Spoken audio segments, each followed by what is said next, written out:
오늘 본문에 보면 흉년에도 불구하고 하나님의 말씀에 순종하여 그랄 땅에 머문 이삭이 전에 아버지 아브라함이 애굽에 내려갔을 때 아내 사라를 누이라고 속인 것과 같은 실수를 합니다.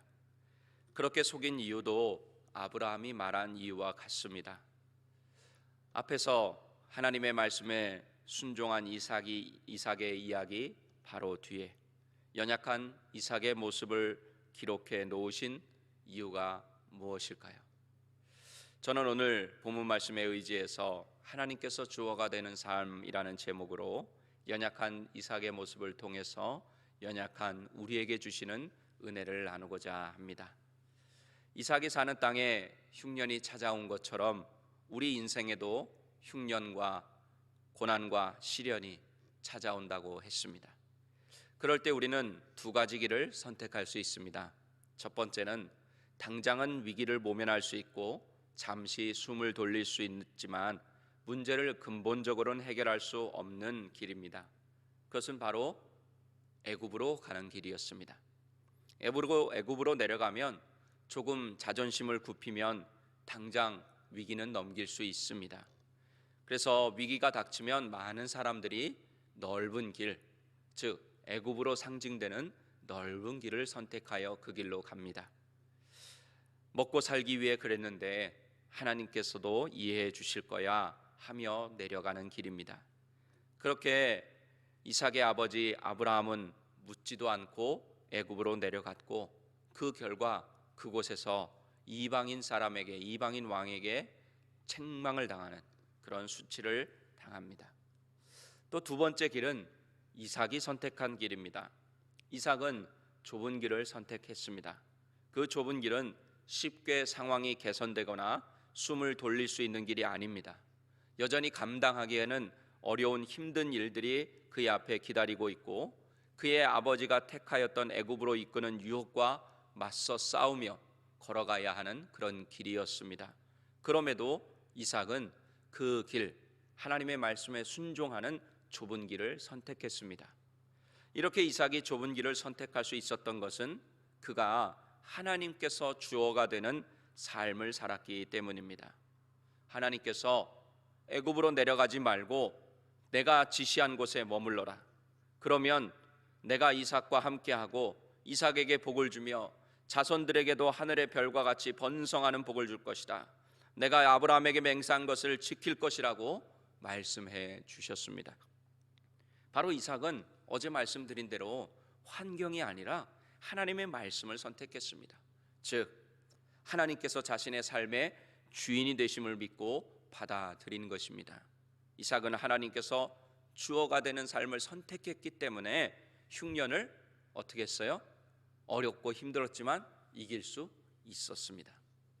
그런데 이렇게 훌륭한 믿음의 모습을 보인 이삭의 삶도 흔들릴 수 있다는 것을 오늘 본문을 통해 보게 됩니다.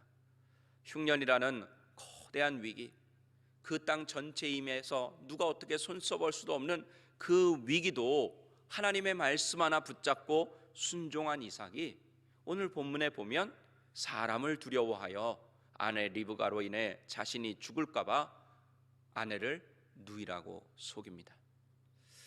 어제 살펴본 1절에서 6절이 흉년이라는 어려운 환경 때문에 애굽으로 내려가는 흔들리는 모습에서 하나님의 말씀을 순종하는 이삭에 대한 이야기라면 오늘 본문은 하나님의 말씀을 듣고 순종하는 믿음에서 다시 흔들리는 이삭에 대한 이야기입니다.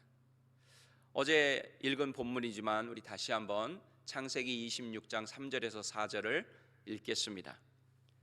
이 땅에 거류하면 내가 너와 함께 있어 내게 복을 주고 내가 이 모든 땅을 너와 내 자손에게 주리라. 내가 내 아버지 아브라함에게 맹세한 것을 이루어 내 자손을 하늘의 별과 같이 번성하게 하며 이 모든 땅을 내 자손에게 주리니 내 자손으로 말미암아 천하 만민이 복을 받으리라. 아멘. 이것은 하나님의 말씀이었어요. 그러니까 여기에 하나님이 주어가 되는 이야기가 계속 나오는 것입니다. 내가 너와 함께 있어 내가 내게 복을 주고 내가 이 모든 땅을 내 자손에게 주리라, 내가 내 아버지 아브라함에게 맹세한 것을 이루어 주겠다 하시면서 계속해서 이삭에게 너의 주인은 나다, 너의 인생의 주어는 내가 돼야 된다, 하나님이 돼야 된다는 것을 계속해서 강조하시면서 그렇게 하기만 하면 아브라함에게 약속했던 그것을 다 이루어 주겠다 분명히 다시 한번 약속해 주십니다. 이 읽은 말씀의 주어는 하나님이십니다. 하나님께서 이삭의 인생을 책임져 주시겠다는 말씀입니다. 복을 주시겠다는 거예요. 이삭의 인생의 주인이 되시겠다는 뜻입니다. 이렇게 하나님의 약속의 말씀을 듣고 순종했음에도 이삭 앞에 펼쳐지는 현실은 여전히 이삭에게 두려움을 가져다 줍니다. 하나님의 말씀으로 자연 환경이 주는 흉년이라는 고난에 대한 두려움은 극복했지만 사람으로 인한 두려움은 극복하지 못했던 것입니다. 저는 어린 시절 시골에서 지냈기 때문에 여러분들이 아시는 대로 시골밤은, 옛날 시골밤, 지금은 그렇지 않지만 옛날의 시골밤은 아주 캄캄했어요. 그러니까 캄캄하니까 어린 제가 어두운 밤에 어디 가는 거를 무서워했어요. 또 짐승이 나오던 시대였으니까 겁을 냈어요. 그랬을 때 저희 어머니께서 하시던 말씀이 있습니다. 야, 짐승이 무섭고 밤이 무서운 게 아니라 사람이 무서운 거야. 이렇게 말씀하신 기억이 납니다. 아마 이삭도 그랬던 것 같습니다. 흉년 이런 것보다도 사람이 아마 더 무서웠던 것 같습니다. 오늘 본문 7절 다시 한번 읽어보겠습니다. 그곳 사람들이 그의 아내에 대하여 물으매 그가 말하기를 그는 내 누이라 하였으니 리브가는 보기에 아리따움으로 그곳 백성이 리브가로 말미암아 자기를 죽일까 하여 그는 내 아내라 하기를 두려워하였음이었더라. 아멘. 흉년이 아니라 그랄 사람들이 이삭에게 두려움의 대상이 되었어요. 그래서 이삭은 보기에 아리따운 자신의 아내를 리브가를 누이라고 속입니다. 그런데 이런 두려움은 인간 이삭에게는 근거가 있는 두려움이었지만 알고 보면 실체가 없는 그런 두려움이었고, 또 리브가를 누이라고 속인 것은 하나님의 약속의 말씀을 믿지 못한 행동이었습니다. 왜 그랬어요? 그 앞에 분명히 하나님이 뭐라고 말씀하셨습니까? 내가 순종하면, 내 말대로 네가 거류하면 내 아버지 아브라함에게 약속한 대로 내 자손이 하늘의 별과 같이 되게 해주겠다. 내 후손으로 말미암아 모든 민족이 복을 받게 해주겠다. 이 말은 무슨 뜻입니까? 이삭이 죽으면 이루어지는 말씀이에요? 살아야 이루어지는 말씀이에요? 살아 있어야 이루어지는 말씀이잖아요. 이삭의 후손으로 말미암아 번성하게 될 거라고 하셨으니까. 그러면 그 말 속에는 뭐가 들어있는 거예요? 하나님이 이삭의 생명을, 리브가의 생명을 지켜주시겠다. 근데 이삭이 그만 그 말씀을 온전히 믿고 의지하지 못하고 자신의 목숨을 잃을까 봐 두려워서 자신의 아내를 누이라고 속인 것입니다. 이렇게 하나님께서 우리의 인생의 주어가 되지 않으시면, 주인이 되지 않으시면 우리는 언제든지 두려움에 빠질 수 있다는 거예요. 이 믿음의 조상 이삭도 그 앞에서 분명히 하나님의 말씀에 순종했는데 금방 또 두려움에 쌓여서 거짓말을 하는 걸 보지 않습니까? 바로 이것이 우리의 연약한 모습이기도 하다는 것입니다. 이삭은 자신이 스스로 걱정과 염려를 해결하려고 했습니다. 즉 자신이 스스로 인생의 주인이 된 것입니다. 그 순간 이삭은 사람들이 두려워졌습니다. 두려움에 사로잡힙니다. 두려움이 모든 생각과 마음을 점령하고 말았습니다. 하나님의 말씀을 직접 들은 이삭임에도 불구하고, 하나님의 말씀에 순종할 줄 아는 그런 사람이었음에도 불구하고 두려움이 생기는 그런 상황에서 하나님을 통해 이 어려운 상황을 뚫고 내갈 생각을 하지 않고, 그 생각을 하지 못하고 자신의 생각에 따라서 대처한 것입니다. 그런데 중요한 것은 이 두려워하는 이삭을 하나님께서 어떻게 다루시느냐 하는 것입니다. 우리가 이제 이삭의 모습을 통해서 깨달은 것, 우리의 모습이다 하는 걸 깨달았잖아요. 우리도 저렇게 말씀을 따라 살다가도 언젠가는 또 넘어지는 그런 연약한 존재라고 하는 모습을 보게 된다는 것입니다. 하지만 여기서 머무르면 안 되고 이제 이 다음까지 나가야 돼요. 그것이 무엇이냐? 이 이삭을 하나님이 어떻게 다루시느냐 하는 그것을 봐야 한다는 것입니다. 이삭의 이런 연약함에도 불구하고 하나님은 이번에도 은혜를 베푸셔서 이삭과 리브가를 구해 주십니다. 우리가 여기서 연약한 이삭의 모습에 집중하면 놓치는 것이 있어요. 무엇입니까? 하나님의 교훈을 놓쳐요. 이삭도 저랬는데 내가 저러는 거는 내가 넘어지는 건 당연한 거구나. 이렇게 하면은 우리 하나님이 원하시는 우리에게 주시고자 하는 교훈을 놓칩니다.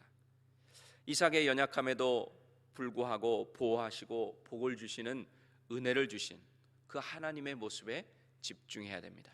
자, 다시 한번 말씀드립니다. 그 앞전까지 하나님의 말씀을 직접 들었던 그 이삭임에도 불구하고 이삭도 저렇게 넘어지는구나, 요것에 집중하는 것이 아니라 그 연약한 이삭을 하나님께서 다시 회복시키시고 그 이삭에게 은혜를 베푸시고 도와주시고 지켜주시고 인도하시는 그 하나님의 모습을 볼 수 있어야 한다는 것입니다. 그럴 때 우리는 하나님께서 주어가 되는 그런 삶을 살 수 있습니다.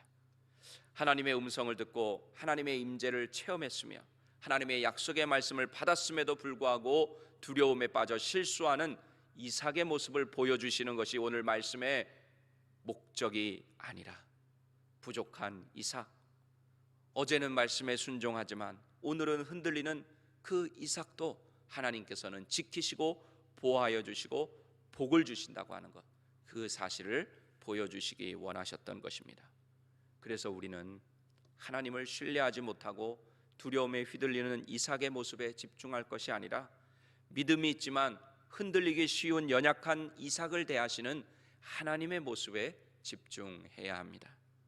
하나님께서는 이삭이 부족해도 흔들리고 넘어져도 책망하지 않으시고 그의 부족함을 채워주시고 일으켜주시며 하나님을 의지하도록 이끌어 주십니다. 하나님께서 이삭을 보실 때 보시는 것은 믿음으로 말씀에 순종하여 흉년이 들었음에도 불구하고 떠나지 않고 하나님의 말씀대로 그 땅에 머문 그 믿음을 보신 것입니다. 아브라함 때도 그렇지 않습니까? 아브라함의 연약함에도 가나안 땅으로 오라는, 고향과 친척과 아버지의 집을 떠나 내가 보여줄 땅으로 가라고 하는 그 말씀에 순종한 그 아브라함의 믿음을 의로 여겨주셔서 지키시고 보호해 주시고 인도해 주신 것처럼, 그래서 결국은 믿음의 조상으로 만들어 주신 것처럼 이삭도 아버지 아브라함의 믿음의 계보를 이어갈 만한 믿음의 사람으로 만들어가기 원하셨던 것입니다. 이렇게 하나님은 우리 보고 이렇게 설명해야 되겠네요. 우리 하나님은 만들어진 사람을 사용하지 않으세요. 전에도 한번 말씀드린 적이 있는데 하나님은 만들어 가세요. 여러분들 이 사실을 믿으시면 우리가 넘어지고 쓰러져도 다시 일어날 수 있어요. 다시 하나님을 붙잡을 수가 있는 것입니다. 그런데 하나님은 만들어진 사람만 쓰셔. 이렇게 되면 내 모습이 얼마나 초라해요. 내가 연약한데, 내가 날마다 넘어지고 쓰러지는데, 그러면 어떤 결론에 도달합니까? 나는 별 볼 일 없어. 나는 하나님께도 버림받은 사람이야. 이런 결론에 도달할 수밖에 없는 것입니다. 하지만 하나님은 그러신 분이 아니라 하나님이 택하시면 하나님이 책임져 주시고 하나님의 사람이 될 수 있도록 친히 만들어 가신다는 것입니다. 이 사실은 현재 우리의 신앙에도 그대로 적용될 수가 있습니다.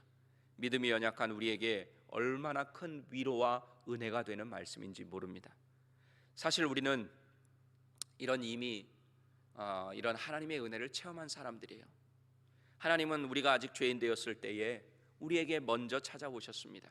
그것은 우리가 얼마나 의로운지를 보시기 위해서가 아니라, 우리의 죄를 심판하시기 위해서가 아니라 죄인인 우리를 살리시기 위해서였습니다. 독생자 예수 그리스도를 이 땅에 보내주심으로 임마누엘로 우리에게 먼저 찾아오신 것입니다. 그리고 그 예수님을 구세주로 믿도록 은혜를 베풀어 주셔서 구원의 선물을 우리에게 주셨습니다. 그래서 하나님께서는 이삭과 같이 어제 말씀에 은혜 받고 오늘 넘어지고 쓰러지는 모습이 아니라 우리 속에 있는 예수 그리스도를 구세주로 믿는 믿음과 또 우리 속에 있는 예수 그리스도의 보혈을 보시고 은혜를 주시고 다시 손을 잡아서 일으켜 주시고 하나님이 원하시는 사람으로 만들어 가신다는 그 사실을 믿으시면 좋겠습니다. 하나님은 여기서 그치지 않고 우리의 편까지 들어주십니다. 아브라함 때도 애굽 왕의 꿈에 나타나셔서 경고하십니다. 아브라함을 선지자라고 하며 편을 들어주셨어요. 그래서 나중에는 애굽이 주는 것들을, 좋은 것들을 받아서 애굽을 나오기까지 했습니다. 그래서 하나님은 오히려 그 실수에도 불구하고 하나님이 더 큰 복을 주셔서 아브라함이 부자가 되게 하셨어요. 오늘도 마찬가지입니다. 연약한 이삭을 탓하지 않으시고 오히려 이삭의 편이 되어주셔서 그를 보호해 주시는 것을 볼 수 있습니다. 이것이 바로 하나님께서 우리의 삶의 주인이 되신다는 증거입니다. 이 좋으신 하나님은 아브라함과 이삭의 하나님만이 아니라 바로 여러분과 저의 하나님이 되신다는 사실을 믿으시기를 바랍니다. 말씀을 정리하겠습니다. 우리 사랑하는 귀한 새벽예배 성도 여러분, 오늘 이삭이 실수하는 모습을 통해서 하나님께서 주어가 되는 삶을 살아야 하는 것을 깨닫게 해 주셨습니다. 하나님께서는 하나님의 자녀인 우리가 연약하고 실수하고 쓰러지고 넘어지는 모습에 집중하시는 것이 아니라 우리에게 집중하셔서 우리에게 있는 믿음을 보시고 우리에게 있는 예수 그리스도의 보혈을 보셔서 끝까지 우리의 편이 되시고 우리를 지키시고 보호해 주십니다. 하나님께서 우리의 삶의 주인이시라는 사실을 믿지 못하면 우리에게 다가오는 것은 두려움뿐입니다. 또 실패뿐입니다. 넘어지는 것뿐이고 범죄하게 됩니다. 그러므로 이삭을 통해서 어떤 어려움과 문제 속에서도 하나님께서 주어가 되는 삶을 살아간다면 하나님께서 세상 끝날까지 우리와 함께하여 주신다는 사실을 믿게 될 줄로 믿습니다. 그래서 하나님의 은혜와 보호하심과 인도하심을 누리는 여러분 모두가 되시기를, 그런 삶을 사시기를 예수님의 이름으로 간절히 축원합니다. 기도하시겠습니다.